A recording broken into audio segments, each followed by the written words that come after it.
Welcome to the Burgundy and Gold Knuckleheads podcast. As always, and as I said a week or two ago, through thick and thin, my main man Reggie's here with me. What's going on, Reg? And this is thin. This isn't the thick. Yeah. I was about to tell you to cut the sound, man. Cut the music. I hesitate. You notice I didn't play it quite as loud. Yeah. I was like, cut that out. I mean, this is, oh my goodness, man. Well, I guess you're and umming over the Washington Commanders loss to the Cowboys yesterday, 45-10. In some ways it feels worse than that. Some ways that's dead on. And you were at the game. So give me your impression of the mood at the game, because I'm sure the Cowboy fans obviously are happy, but from your perspective, how was it at the game? Man. If you can't tell by my energy here, I'm a little beat down, man. So let's talk about it. So, we went out there, we hung out. This weekend started, obviously, the rally that was in town on Wednesday that we were a part of, which was fun. Had a good time there. And then, of course, Thursday was the game. People were out tailgating. The vibe was good among most fans of Washington. I think we were trying to, give out some positive vibes, hoping for the win. And but we all knew, I think, deep down that it was a tall task to ask, right, to come into Dallas and try to steal the win. Of course, as the game started, I'll just say this. Ken and I live here locally in the Dallas area. And so we have a dislike for the Cowboys for obvious reasons, obviously, as fans of this team. But then there are a lot of fans that make you hate the Dallas Cowboys. A lot of Cowboy fans. A lot of Cowboy fans make you hate the Cowboys. And let me just say, between tailgating and the game, I'm reminded how much I hate this Dallas Cowboys, man. I'm sorry. Man, we try to keep our podcast clean here, man. But these folks, man. Listen, I know there is some bad fans in every fan base, but let me tell you, Cowboy fans are some of the damn worst, man. And as I'm saying this, nobody bothered us really. But you can't help but be around the people. You can't help but you're sitting there, you're listening, you're watching. Very, very typical. Nobody had jack shit to say for the most part. And then all of a sudden the game starts getting blown out. And now all of a sudden you get real mouthy to talking to other fans and all of that. It's just typical Cowboy fan. They didn't have anything to say much early on. And then when the game started to get out of hand, now all of a sudden we're the big bad Dallas Cowboys and we're going to Super. Just all of that stupid nonsense, right? Oh, yeah. But I was sitting near some folks that, for the most part, were very cool, and and they were fine. We talked a lot during the game and stuff like that. But again, the game for the most part was fine. I mean, the environment was okay, except for some knuckleheads. I mean, for all intents and purposes, it was just some knuckleheads there that you're always going to get at these games, and of course. As the game got out of hand and pretty much Cowboys knew that they had won the game, then the true colors kind of came out at that point. Right. But I think as a fan of the Washington Commanders, anytime you lose to the Cowboys, it seems like two losses. And from my perspective, we had done our confidence number as in, do we think we win the game? And mine was at a 3. So I didn't have a lot of confidence that we win the game, but I certainly hoped that we would make the game close. I hoped that the game would be competitive. I hope the game would come down to the point where Cowboy fans are feeling like, whew, man, that was a tough one. We won, but man, y'all made that tough on us. and everything that I had hoped for was the complete opposite. We looked on national television. We looked awful. Yeah. And I will go back to say this, man. I can't quite put my finger on it, Ken. And I said this to you last week. And after the last two games now, I'm still baffled. I don't know what has happened to this team offensively. Um, we don't look the same. And I don't know what has changed. I really don't, man. Right. But the way this offense looks now is what I would have expected early in the season. It's like they don't look comfortable in it. It looks like we're unsure of what we're doing. It looks very stagnant. We can't get first downs. Yeah. It And it it it yeah. it's just Yeah. looks very different the past 2 weeks, and I don't know what has changed. And the way the offense looked early in the season, I would expect the way we will look now. Right. And it's the complete opposite. It's like we've regressed for some reason, somehow, and I don't know what the hell has happened. And I don't even know. Obviously, our points are down, so you have to say it's a regression. But out of sync seems to be a little bit better word. And again, that's normally a regression, right? But it was a very inconsistent from an offensive perspective. And you and I texted a little bit about it during the game. And it's one of the things I've got written down here is we would drive. There was the one drive in particular where we drove down, got around the 40-ish yard line, had some good plays, creative. It was a mix of passing and running and some slants and some drags across the middle. Got down around the 40-ish yard line on first down. I think first down, we picked up 9 yards. It was 2nd and 1, and I think we went long on one, and then the other two were run plays, and we went for it on fourth down. And I'm like, these plays that we're calling on 2nd and 1, 3rd and 1, 4th and 1, the entire game were head scratchers, right? It was like, hey Cowboys, this is the play that we're going to run. We're going to tell you we're going to run the ball right here. And it was just, you could see them lining up, you could see what they were doing, any kind of motion. I knew as a fan where they were running it or where they were going to try to throw a slant to it, just the way it was set up. And I'm a knucklehead sitting on in my recliner watching this game. And so it was like the play calling by EB, I thought was very creative for a while. And all of a sudden it gets down to short yardage.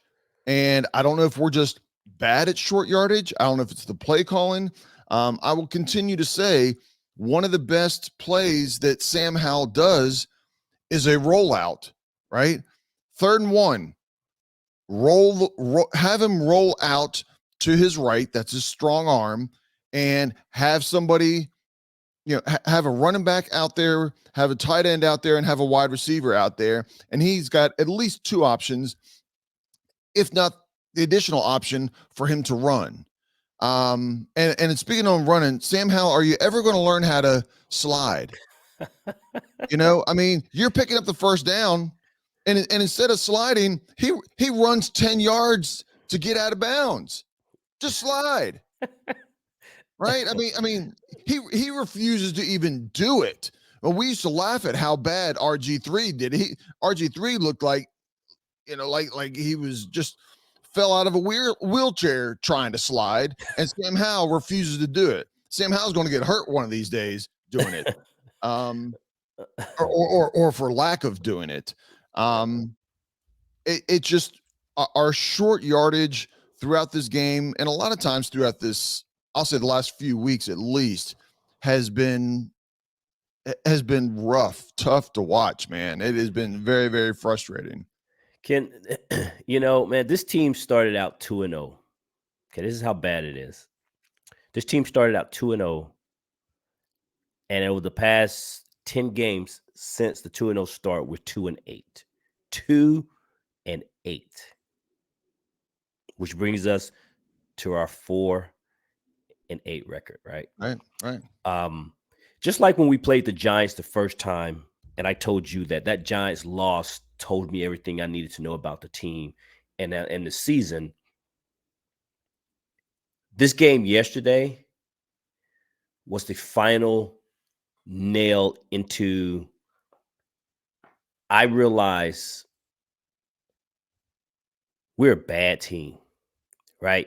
I know everyone knew that this would be a transition season, and although we was transitioning as an organization, the coaching staff and a lot of the players were still there. So here we are thinking that going into our 4th year, we will finally see some improvement, right? Whether that offensively we would look better, defensively we would play better. And I don't think many of us thought that we would be a Super Bowl contender, but we certainly thought that we'd be a tough out for most teams. And in year 4, we'd be a very competitive team. You got to bring your lunch pail, your hard hats, and that type of thing when you come to play Washington, right? Because we're finally about to turn this thing around. Right. So, but yesterday, I realized we're a bad team.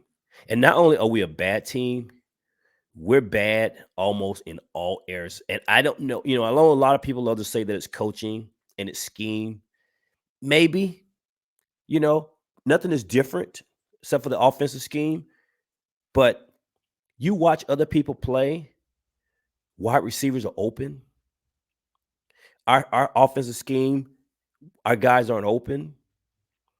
You watch defensively, we always get blown coverages, right? We can't seem to get pressures on quarterbacks. And I don't want to hear anything about Chase Young and Montez Sweat being gone because, hell, they wouldn't get a ton of pressure even when they were here. Right. They would have their moments, but it wasn't consistent. You watch a team like Dallas and some of these other teams, they get pressure. Right. They make the quarterback uncomfortable. You can stop the run sometimes. And it's like we don't have, as you like to call, difference makers. We have some hell of a players and we have some good players. But we don't have a ton of playmakers on our team. And the thing that concerns me now is I know everyone will say we're going to have a new GM, we're going to have a new head coach, and we got $90 million. With $90 million in cap space ain't going to go a long way when you got to pretty much buy you a whole new team. Because we got a lot of holes to fill, man. We got a lot. And again, yesterday reminded me, I'm like, we can't run block. We can't pass block consistently. Wide receivers aren't getting open. And defensively, we can't get pressure. We can't tackle. And we can't cover. So damn near, we need a whole new team. Well, I'll go out there and say, and I'll make my statement and then I'll kind of follow up of the news here. I think coaching matters, right? A good coaching staff can take a very average team and make them competitive. They might not make them a Super Bowl team, but they make them competitive. And a poorly coached team can take a team with decent talent and make them look bad. Okay. And I think that is definitely part of the case that has happened in Washington on defense. And because of that, today, most people have heard this by the time that they hear this podcast. Jack Del Rio, the defensive coordinator for Washington, was fired today. And defensive back coach, Brett, how do you say it, Vesselmeyer? I don't know. The damn guy was coaching high school. Yeah, he was also fired. And it's overdue, right? I don't think anybody would have had a problem last year when Scott Turner left if you told me that Jack Del Rio was leaving also. I don't see anything that this coaching staff has done that has made our scheme, made our players better. The creativity that you just see with Dallas, the way they run their stunts, the way they throw their blitzes in, the angles that they come in, the movement that they move people around, that they consider to be stud players. It frees them up to get to the quarterback. It frees them up to be able to make even calculated risk plays, right? On the interception that was returned. Now granted, when you're up by 20 plus points, you can gamble as a defensive back, and it's not going to hurt you. But I don't think Jack Del Rio and staff have done anything from a coaching perspective that has made the players themselves perform better than what they're playing. I don't see the offenses that we play against. I don't see us challenging them for an entire game, right? Win or lose, right? If a team is better than you, they're better than you. But when you don't put pressure on the quarterback, there's obvious times where this would be a fantastic time to blitz, and we don't blitz. Blown coverages. I mean, these are the same base minus Forbes. These are the same defensive backs and safeties that have been there for a few years. A couple years to a few years. You shouldn't be having these breakdowns and looking over. Oh, he just caught it for a touchdown. I'm looking at you. You looking at me. Who had him? I don't know. You had him. I thought you had him. I thought you were handing him off. I didn't have him. You had him. It's utterly ridiculous. And it comes down to me, it comes down to coaching. I mean, again, the new GM that comes in will make the decision and evaluate as he gets his coaches on whether it's a coaching issue. Hopefully it's a coaching issue, right? We can change that easily. We can change that quickly. Hopefully it's not. Hopefully it's more of a coaching issue than a talent issue, because one is, to your point, it's not a matter of changing one or two players. If it's a talent issue, a lot of times you got to change 8, 9, 10 players. And again, that normally takes longer to do through the draft, through free agency, through the maturation of the players that are currently there, learning a new system. But it's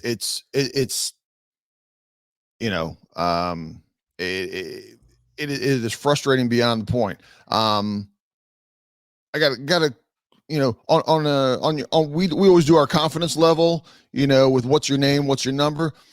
Reggie, what is your confidence level with 5 remaining games against the Dolphins, the Rams, the Jets, the 49ers, and we end with the Cowboys? What's your confidence level that we will win one more game? I don't know. I don't know what my confidence level. And to be quite honest, I don't care that we even win another game. I mean, what's the point? Right. Well, and I said it before, and I know it's an unpopular opinion, but I don't care. It's my opinion. My opinion is going out and starting to win these next games gets you nothing but a terrible draft pick. And the people who are anti that mentality will say it doesn't matter where you pick the player, you just got to pick the right player. Well, that's easier said than done. Because if the NFL draft was such an easy process, then you wouldn't have people where you're drafting guys too high, end up being a first round bust, and you wouldn't have guys who ends up being Hall of Famers drafted in the late round. Because if you knew that he was going to be a future Hall of Famer, you wouldn't have waited to the 5th round to draft him. You would have drafted him in the 1st round. So Don't give me this crap about you got to draft the right players. There's a reason why it's called an evaluation, and you go out and you draft these guys and hope they become the players that you expect them to be. It is not an exact science. So for me, you have a better chance and a better option to pick players when you got high draft picks. But in this case, this defense was terrible, right? And I'm going to show you this. This came across my phone right before we went on. Okay. They were talking about it on television. Points per game from the defensive side. Washington is giving up 29.2 points per game. That's the worst in the league. Right. Okay. The next category, yards per play. We're giving up 5.9. Let's round that up to 6. We're giving up 6 yards per play.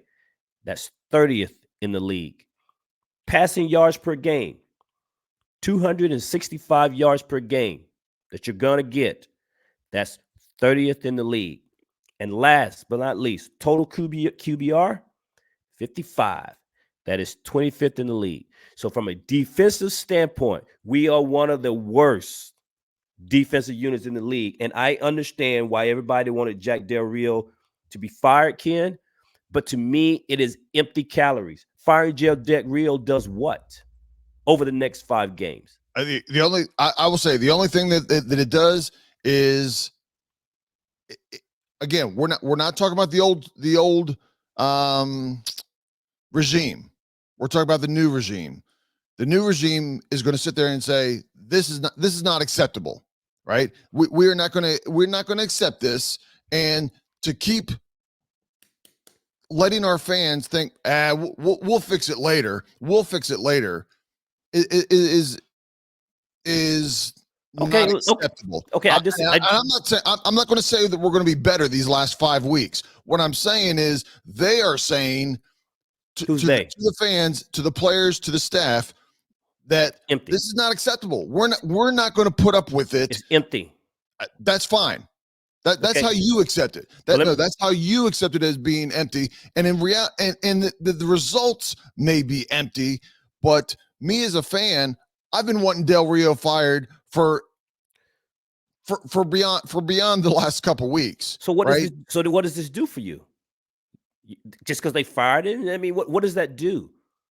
Okay, let me say this. Nothing more than it shows this regime gets it and continues to get it. Of course they got it. Of course they get it. That's why they're going to they're going to fire everybody at the end of the season, Ken. Of course they get it. But I understand. Okay, let me just say this. Firing him now does nothing over the next 5 games, right?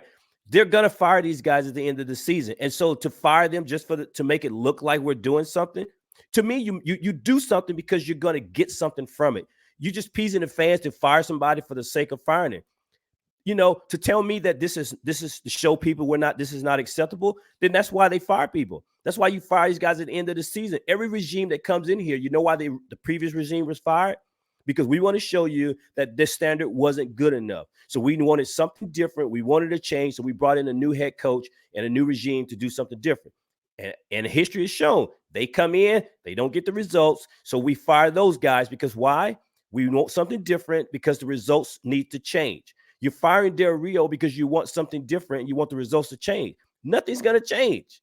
So firing him at this point does nothing. The chances are that it won't change, right? But doesn't mean so. Then why do it? But it doesn't mean because you're setting a standard now. There's no standard. So set a standard. So set a standard. I will over the next 5 weeks because this is terrible. So I'm going to fire everybody and let everybody know this is a new start. Reggie, you're last in defense. You can't be any worse. So what? So what if we give up 50 points, 60 points, 70 points? Right? Does it matter? Okay, so firing him. So you're saying never fire any coach during the season ever? That's not what I said. Because if they had made this move 2 years ago, I would be like, oh, okay, I get it. They're trying to shake this thing up. But everybody's going to be gone in 5 weeks, Ken.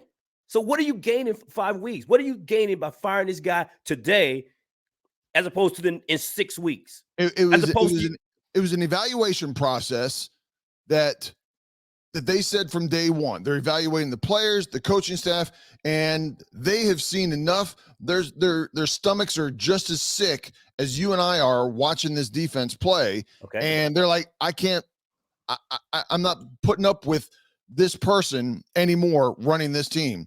Right? We may go down the plane may crash land at the end of the season, but you're getting off this plane now. Here's your parachute. Get the hell off the plane. And I will say it again. And I will say it again. And it does nothing. This is an empty move to try to pacify people that believe like you and the fans that have been calling for this guy to be fired. All it does is pacify you. But guarantee you, if we go out next week and get Miami and they put up 50 points on us, they might.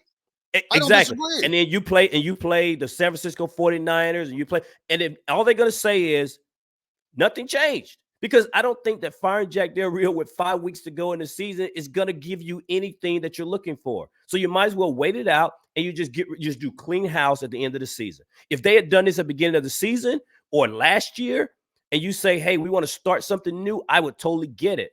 I just don't understand the timing with 5 weeks to go in the season. Enough is enough, right? When is the right time to get a divorce, right? When is the right time to fire somebody? When is the right time to, whatever, in any job? Oh, I'm gonna fire that guy after this project is over. Bullshit. If he needs to be fired, I'm sorry. We're supposed to keep this PG. I apologize there, ladies and gentlemen. But if a guy deserves to be fired, you fire him. That's life. That is life, Ken, if that's Reggie. the case, then Jack Del Rio should have been fired. Okay? I don't disagree. All I right. don't disagree. And the fact that they did not do it when it should have been done weeks ago, then again, it goes to my point. Then what's the point in doing it right now? I believe this was just a reactionary move. Enough is enough. That's the only reason. No, I don't think so. But that's cool. I know a lot of people feel that way, and I feel like this was an empty move, and I may be in the minority when it comes to that, and that's fine. Because and I'll throw in also something we didn't talk about. How do the players feel about Del Rio and the defensive back coach? Right? They may be hate everything that they're calling and doing and scheming and teaching, and so that may be part of it. I'm not going to say that's the major reason, because they could hate him and we have a hell of a defense, and people are just going to deal with it, right? But there may be a lot of tension. Again, the one thing you don't want to do from the outside looking in is you don't want your players giving up on your coaches. They very well may have given up on Del Rio, tuned him out, and they're in the meetings and they don't even give it two beans. I caught myself on that one. And so it could be from the players having a lot of influence, not directly going into somebody's office and saying, "Hey, fire this guy." Well, that means they quit on the coach. In the room. Your point is, have they quit on the coach? And if they have, this didn't just come about within the past 2 weeks.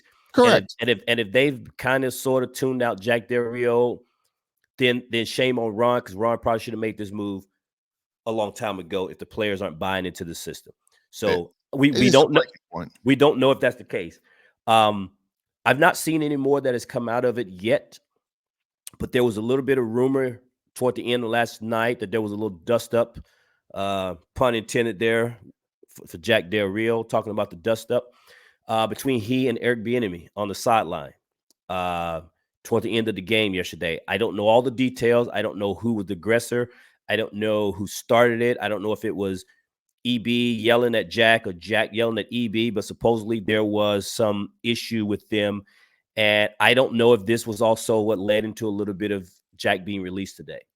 Ron was asked about it at his post-game press conference, and he chose not to address it. They asked him, can he give us a little bit of insight as to what it was about? And he said, I choose not to answer. So I don't know if that little incident was the final straw and what led to Del Rio's release today. But it brings me to ask this question, Ken. Okay. And it's kind of a two-parter.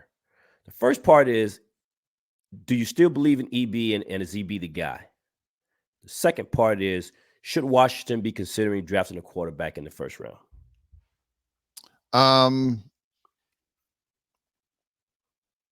The answer to EB is a resounding I don't know. And it almost goes back to, if we go back, I think it was before we started doing our podcast, and we evaluated Jay Gruden one year. We didn't have a good year, but we kept on fighting. I think we're, back then there were 16 games, so I think we were like 7-9, but we had like 21, 23 people on injured reserve. Correct. And a lot of that was early in the season. And so when you evaluate and you're missing half of your starters, how are you evaluating the coaching at that point? The fact that we won 7 games with half of our starters out, is that good coaching? Is it bad coaching? You don't know. I would, in a perfect world, from an true evaluation perspective, I would want a second year of EB to give him a fair evaluation. I think, some of the things that we're seeing him do, not just these past 2 games, but I'll say the last 3 or 4 games, isn't as much of him learning to be the offensive coordinator as much as him truly learning the strengths and weaknesses of what works with the staff and personnel that we have. People will say, "Oh yeah, he should have been doing that in the preseason and everything." Well, look at our 3 or 4 preseason games. I guess 3 preseason games. We thought our tight ends were going to be kicking ass this year, right? Our tight ends were eating it up. Our tight ends are basically invisible. They catch 1 or 2 passes a game, and that's it. So what you see in preseason oftentimes does not translate to the regular season. And so that's my EB evaluation. As far as quarterback, well, hang on before you do that part. Go ahead. So my quick deal on EB is I was all in on EB and I wasn't ready to give up on EB. But if I'm going to be realistic about it, I have to be honest and say EB has gave me reasons to have cause for concern. I'm starting to question now. I'm never going to question what he was doing in Kansas City because I don't know what he was doing, but I was willing to give him full carte blanche of whatever he was doing here. And I've seen a little bit of things where even I can see what seems to be his tendencies. He seems to be predictable in some areas. And what I mean by that is you may not know the play, but you know they're getting ready to run. You may not know the play, but this is a passing down. And if a defender knows that it's a pass, then I just need to get pressure on the quarterback, regardless of what the play is on the back end. So he's shown some tendencies to be consistent in some of his tendencies, and that's not good. But on top of that, there's some issues with our offense, and I'm not ready to say he's not the guy or can't be the guy, but he is now for the first time giving me cause for concern to question for EB need to be evaluated. At the end of the day, my gut feeling says that Josh Harris and the group is going to come in and wipe this thing clean, and I think Eric Bieniemy is going to be collateral damage. Oh, I agree 100%. In that. Yeah. As opposed to getting the GM that wants to keep Eric Bieniemy and that type of thing, I think he's going to be released as well. So he made a calculated decision to come to Washington, and I think in this case it's going to backfire, and he will not be a head coach, at least not next year. Well, I think what ends up is going to end up happening, because in situations like this, they don't just fire everybody, right? They've got them under contract, and they'll fire the GM and potentially the head coach, bring in a GM, bring in a head coach, and they'll let the head coach create his own staff. Now, do I think that the new coach, even if it's a defensive-minded coach, do I think he's going to keep EB? Probably not, right? He's got his people that he's been familiar with over the last however many years of his career, and so he already has an idea of what staff he would like to bring in. So I don't think that EB will be back, but you never know, depending on the coach and the GM, or I should say the GM and the head coach, if they think that EB is a better offensive coordinator than what they potentially would go out there and get. I think they go offensive-minded coach, and by bringing in an offensive-minded head coach, he's probably going to want to call the play. Absolutely. So EB is not going to be a part of that, which is why I think EB is going to be gone. Yeah, the offensive mind. If it's an offensive-minded coach, I agree 100%. There's probably zero chance that EB is there. As far as the quarterback through the draft, I've got no problem with Sam Howell. I said first round. I understand. I've got no problem with Sam Howell, but if you think that if you think the quarterback that falls into your lap at, let's say we have the 6th pick, right? If we don't win any more games, we're probably in the 5-6 range. If you think that he's better than Sam Howell, I've got zero problems taking him. Because ultimately the quarterback drives the bus in the NFL, and I want a NASCAR Formula One bus driver. I don't want little old retiree driving my bus. I want a Formula One driver driving the bus. So I don't know that they would do that. Again, this is going to depend on the evaluation that they have with Sam, but if they did it and he ends up being better, then I've got no problem with it. And that's not a knock on Sam. I just want I know how valuable the quarterback position is, and I want the best possible quarterback that I can get. Okay, let me rephrase that question. Because what you said is all, it makes sense if the guy's better, but we don't know. You don't Yeah, know. but from your evaluation, Okay, right? but from your evaluation and Right. based on what you have seen as a fan of this team, and as a fan and a supporter of Sam Howell, based on everything that you've seen up to this point, do you think this team should go in the direction as a top 6 pick?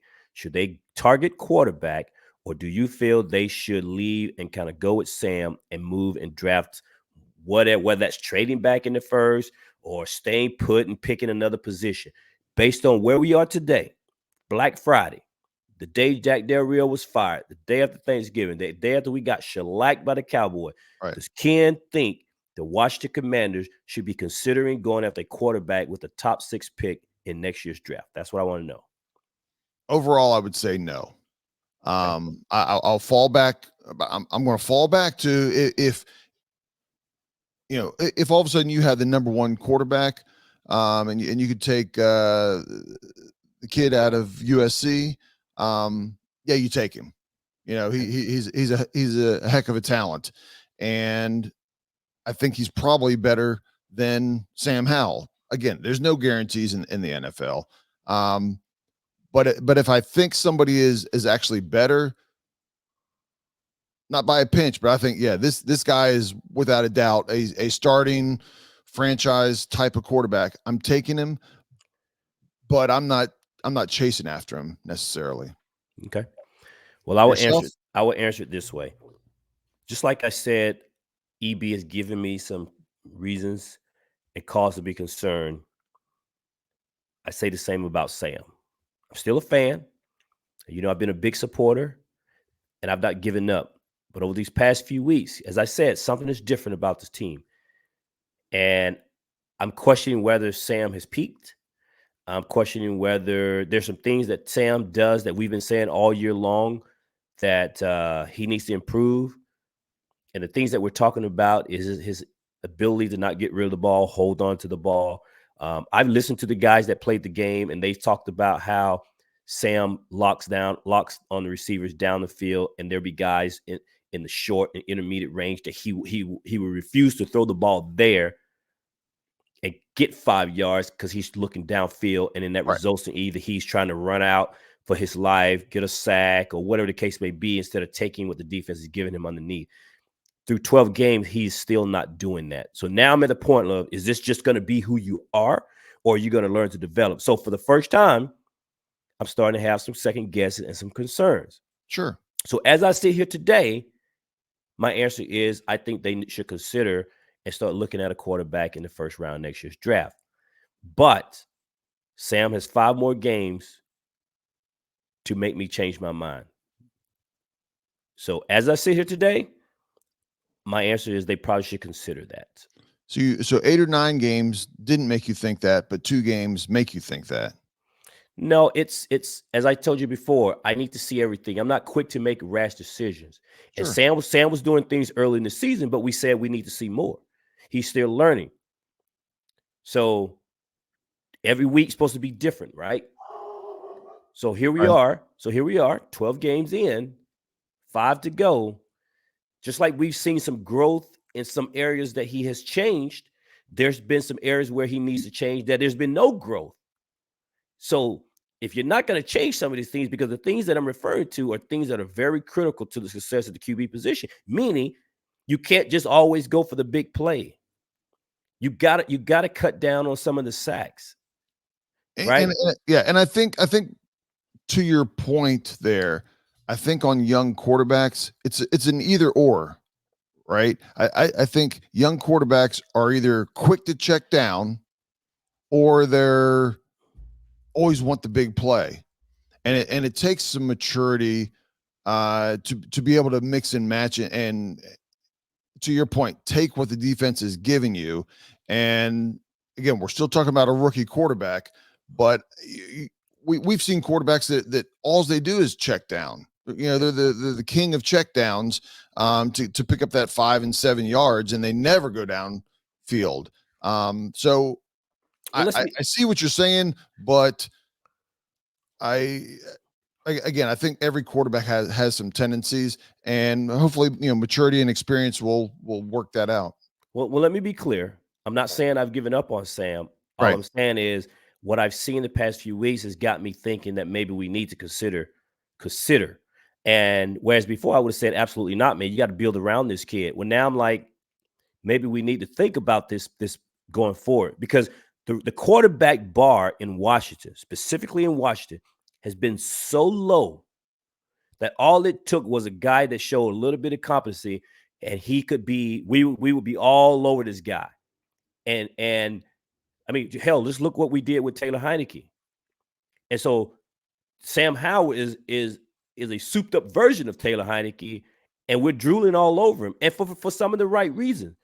But are we in such a dire need and in love with trying to find a quarterback that we're overlooking some things that Sam has, and he may not be that guy. Am I saying that he's not? Be clear. I Right. want to be Right. clear. Are we overlooking some signs here that preventing us from saying, but we may still need to keep looking? Because we're starving for a quarterback here in Washington. And Sam is the best we've had in a long time. But does that mean we need to settle for Sam as opposed to keep looking? And that's what I'm getting at.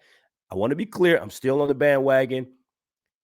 But for the first time this season, I'm thinking maybe, just maybe, we need to keep looking. That's all I'm saying. Yeah. And I don't. I'm skeptical that we should be like looking. If you think one of the top couple quarterbacks is better than Sam Howell by a long shot, Washington finishing with the 5th or 6th pick should make you happy, because to move up to get one of those guys might not take that much, as far as draft picks. It's not, when you're still gonna have to give up stuff, right? You're still gonna have to give up first round picks and second round picks. But when you're middle of the pack and you're drafting at number 16, 17, 18, you're not moving up, right? You're not moving up. But to your point, I hope Sam Howell plays some clean football the last 5 games, because as a fan, I want us to find the quarterback. Correct. Right. And so right now, the easiest thing would be for Sam Howell to be the man. We finish with, I'm just going to throw out the 5th pick in next year's draft, and maybe we can get somebody to give us an extra first round or second round pick that's sitting at number 8, 9, 10, 11, that wants to move up to 5 to get their quarterback, to get their defensive end, whatever it is that they want. And we can pick up some extra picks. We can slide back a few and start building around Sam and retool this defense, and go from there. So, like I said, when you're picking low and you have a quarterback, that gives you so much flexibility to be able to fill in the hole with that position, or trade and grab some additional picks and potentially players, right?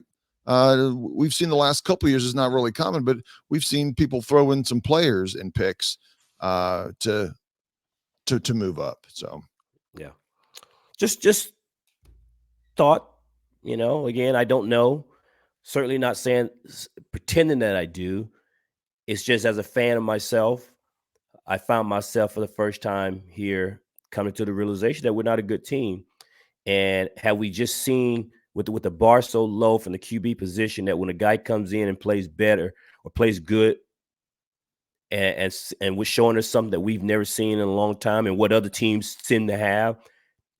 Had we just fallen in love and blind to some of the shortcomings, and so we're like, hey, we found our guy, and maybe we need to keep looking. And I'm not saying that we do. Right. I'm just talking out loud here between you, me, and some of our friends here about just having some conversations about the most important position in football, and that's the quarterback position. Yeah, and another reason why I would like for Haskins to Haskins for Howell to I'm sorry. Well, I'll get to it here. My mind's spinning a bunch of things to work out is for all the people out there that have a Haskins jersey, a Heineke jersey, a Howell jersey. They're ready to just buy one jersey and not have to keep on changing out their jerseys every year or two, right? Yeah. So that's why you only buy retired player jerseys. Well, or until they're at least established. Get that. Like right now is an okay time. Once he signed the contract, it's okay to get a Terry McLaurin jersey. Pro tip. No, that's free. That's a pro tip for you folks. No, you only buy retired. You know how many Chase Young jerseys I saw yesterday. But that's on first contract. That's first contract jerseys, right? You got to wait. You got to wait for that signing. I understand, but people thought Chase Young, the number 2 pick of the draft, was our guy. Yeah. I saw a lot of Chase Young jerseys yesterday. I'm looking at these people like, you know what? I know we've got a handful of people that from our fan club they go to our fan club here in the Dallas area, and this week, just for grins, I know I've got a couple jerseys in there hanging in my closet that I kind of shake my head and go, man, how did I get that jersey? And I'm going to wear one. I'm going to wear my worst jersey that I ever purchased. I'm not going to say what it is. We can talk about it on the next one. But if I remember, I'm going to set it aside and I'm going to wear the jersey that I'm like, man, I bought this jersey way too early. Are you going to wear it to the bar? Or are you going to wear it in the podcast? I can do both. I can do both. I'll wear it to the bar and go from there. I mean, you can only see kind of my shoulders on the podcast here, and people that are listening, they can't see how pretty my face is. So, it is what it is. Easy. Hey. I may get in on that. I got a couple. I haven't bought jerseys. We all do. Yeah, we all do in a long time, but I may go back and pull out one. Yeah. Surprise me. Well, we'll see who. And I know, there's another Ken that listens. Drew listens. I don't know the Drew. I've never seen Drew in a jersey. But maybe we can put that out there and everybody wear the worst jersey that you ever think that you purchased. It's and I'm gonna go ahead and say I don't have a Hainsworth jersey because that would kind of might lead the pack by a lot of people. Yeah. But yeah, wear your worst jersey this week just so we can have something to laugh at, right? Yeah. Laugh at ourselves. Yeah, because it's gonna be ugly for the next few weeks, man. Yes, yeah. Playing Miami in 9 days, roughly. Yeah. So we'll have a podcast on it. We'll talk about I mean, obviously we're going to be behind the 8 ball on every single game this year based off of the last couple games here, but not only talk about what it'll take to win, but what it'll take to just to play better and be from an offensive perspective, what Hal needs to do, the offense needs to do to have success. It's going to be a track meet to keep up with teams like Miami, but we want to be competitive, right? We always say we want to go take it down to the fourth quarter. The last 5 or 7 minutes be in the game, and if we come up short, we come up short. But we don't want the game. We hate it when games are over midway through the second quarter. Yep. So, well, all right, man. Well, that's all I got. That is all I got, brother. We'll catch everybody on the next podcast, and I mean, who knows? By the time we do our preview, there might be some more big changes. I doubt it, but nah, Jack was a scapegoat, man. We all know that. At least I know that, and that's okay. It's not saving anybody's job, but I've got zero problems. Bye, Jack. Jack's like rice cake, man. It's empty calories. Yeah. And for those that have eaten the rice cake, you know exactly what I'm talking about. If you get a flavored one, maybe you feel like you're eating, but you're not eating. It's like air. Well, that's basically what he was doing on the sidelines. So I don't buy rice cakes, and I don't buy Jack Del Rio. So both of them can make it to the trash. So until All right. next time, knuckleheads. Peace out, guys. Peace out.